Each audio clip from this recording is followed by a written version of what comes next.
sejarah. Ketika Pacalaya ini sudah sangat risau, maka tiba-tiba Pacalaya ini ditemui oleh beberapa orang petani di ketika itu yang menyampaikan kepada beliau bahwa sang petani ini melihat ada sosok putri yang berada di Bukit Tamalate, memakai mahkota, memakai aksesoris emas seperti gelang emas, rantai emas. Maka setelah mendapatkan berita dari petani tersebut, maka Dainta Pacalaya lalu memanggil semua ketua-ketua adat atau semua ketua-ketua Kasuyang yang ada di Tanah Gua ketika itu. Mereka panggil untuk bersama-sama menemui sang putri yang ada di puncak Bukit Tamalate. Ya, maka bergegaslah ya Pacalaya beserta 9 orang ketua adat atau pemimpin Kasuyang ketika itu, ya, yang biasa juga disebut Batik Salapang, ya. Mereka bergegas untuk mendatangi Bukit Tamalate itu.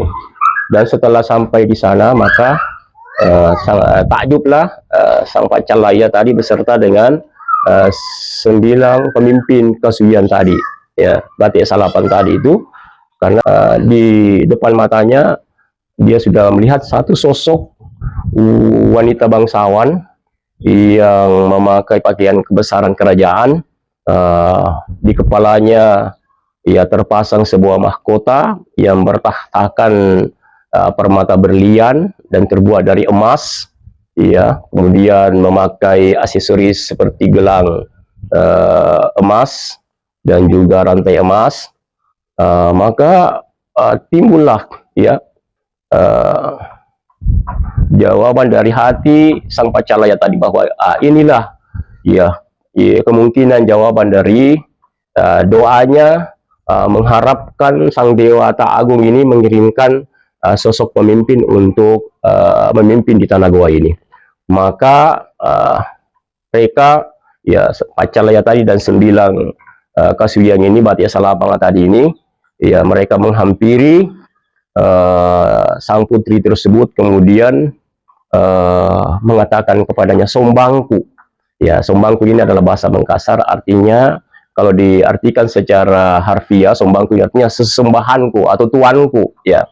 Ya, intinya ya Pacalaya tadi setelah menemui putri tadi ini, kemudian meminta, ya, sombangku, sudilah kiranya tuan, ya, ini untuk tinggal di negeri kami, dan kami bersedia untuk mengangkat tuan menjadi raja kami. Sudilah tuan ini menjadi raja, sudilah sombangku untuk menjadi pemimpin dan raja kami di Buta Gua ini.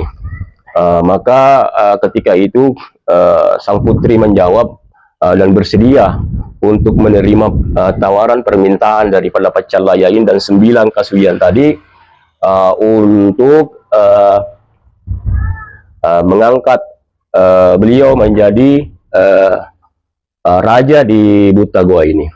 Maka dilakukanlah perjanjian kesepakatan, dilakukan sumpah setia dari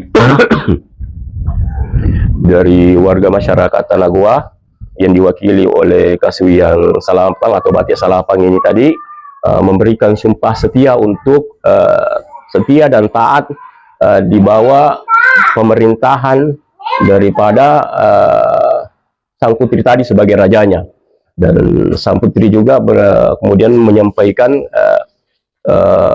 semacam pernyataannya bahwa jika memang ya orang-orang Gua ini bersedia untuk mengangkatnya menjadi pemimpin, menjadi raja di Buta Gua ini, maka sang putri tadi juga bersedia untuk menjadi pemimpin, menjadi pengayom, menjadi pelindung ya mereka, yang khususnya dari 9 Kasuyang tadi ini. Maka setelah dilakukan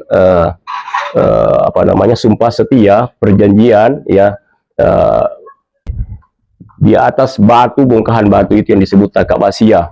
Ya, jadi sang putri tadi berdiri ya di atas bongkahan batu tadi, kemudian melakukan ya dinobatkan menjadi raja, menjadi somba ya di tanah Goa itu, kemudian patuh terhadap semua titah dan perintah yang disampaikan, aturan-aturan yang diturunkan oleh sang ratu tadi.